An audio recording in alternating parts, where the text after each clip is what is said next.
This is Nancy, the rich woman. I just woke up and I gotta tell this dream before I forget it. I believe it's an important dream and something you need to be aware of and look out for and um, protect yourself because the, it's gonna be coming. Hard times is coming. Put it like that. Hard times is coming, and people are gonna start surviving any way they can.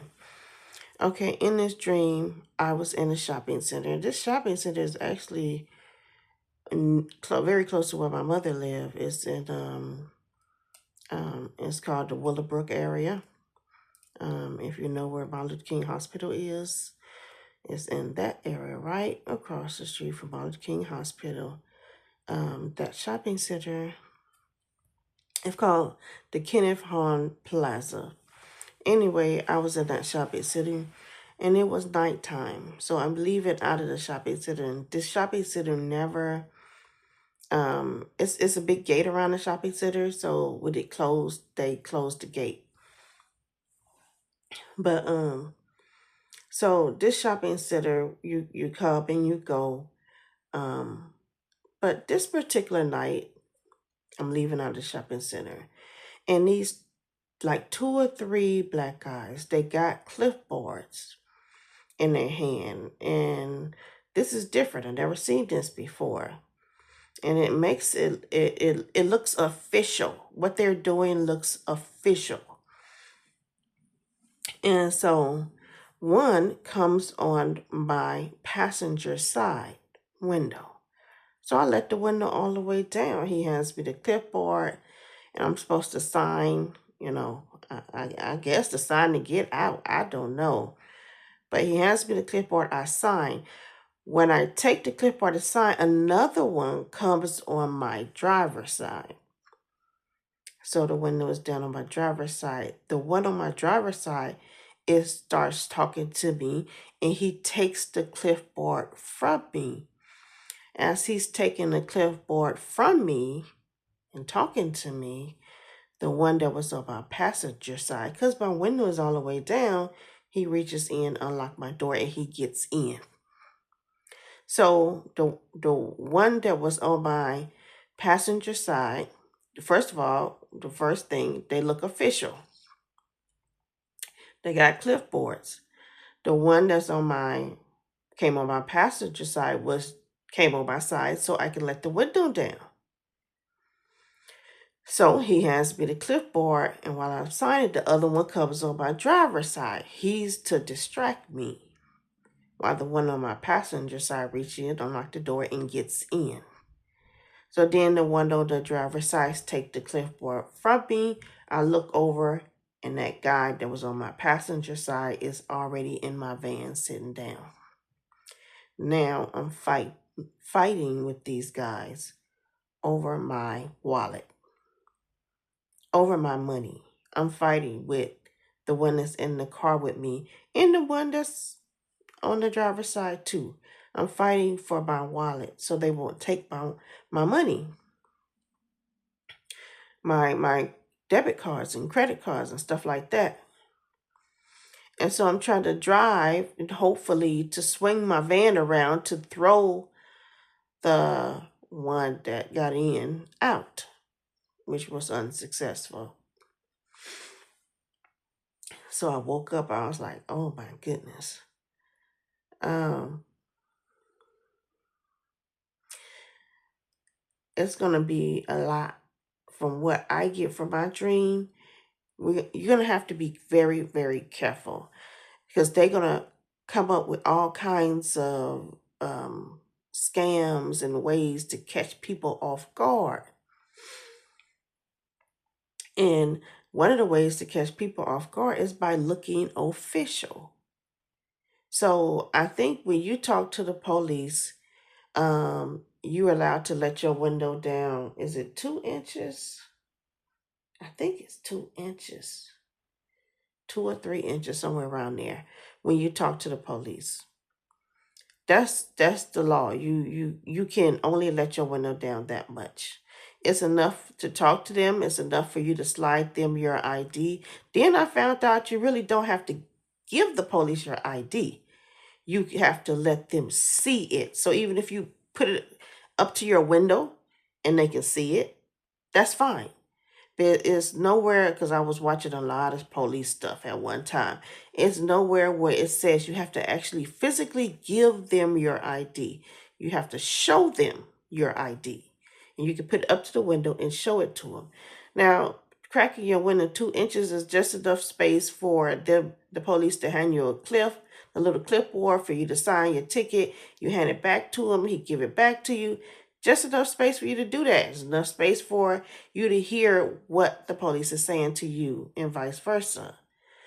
So the reason why I said that is, you know, if you only allow to let your window down 2 inches for the police, then you should be able to do that for anybody else. I don't care how official they look.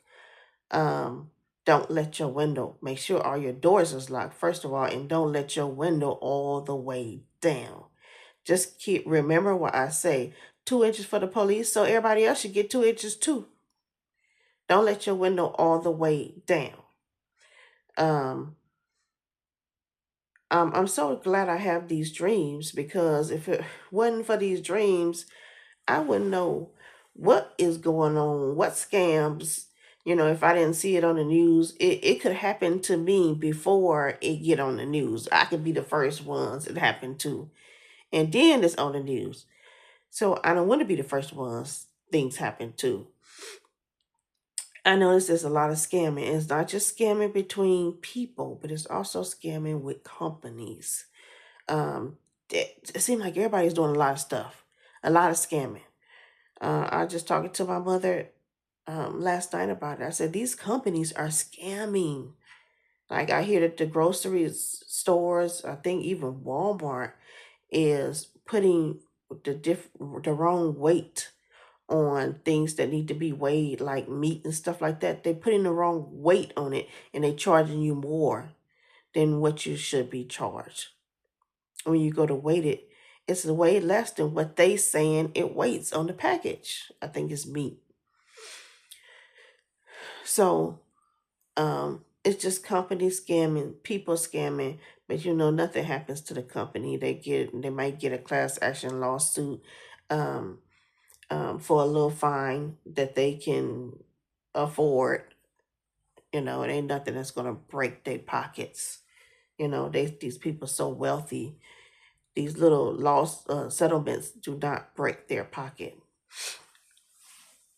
Anyway, I just had to tell this dream before I forget the dream, that beware of all kinds of scams that's going to be happening, because when people start struggling, that's what's going to happen. A lot of scamming, stealing, and looting, and all kinds of things are going to happen.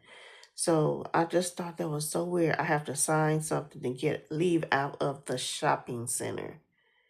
So, and a lot of these young people, they never want to work anyway. So, um, I they try to scam me through Uber. I never got nothing through Lyft, which I think that's really weird. At least not yet. But Uber, or people try to scam me through Uber. It happened like 3 or 4 times. So when you go to cash out, my money would go to their bank account. So, but I know about it. So every time they call me with this scam, I tell them, I tell them off. Get a job. Why you stealing from hardworking people? I just give them a piece of my mind. But yeah, be careful out there, and just know it's gonna be a lot of scamming, and people. I know that there was some scamming with they call the water boys in Atlanta. They would come up ask you to buy water, and and they want you to cash up them. They don't want you to pay them cash. They want you to cash up them. So then, when you try to cash at them, you can't get the Cash App right. You can't get it right for some reason because they're not telling you their Cash App right. So then they said, I'll do it. And they take your phone and they send themselves $200, $60. And before you know it, it's going out of your Cash App. Yeah, that much money is gone. So don't give nobody your phone. Don't let nobody do nothing with your phone. Um, it's good to have things with a pen because this one lady, she had a pen when when you send money to someone else, you got to put in this pen, and that's what caught him. He didn't know the pen, so he had to give her the phone back. And when she got the phone back, she saw that her pen information was up. So yeah, be careful out there. All right, bye.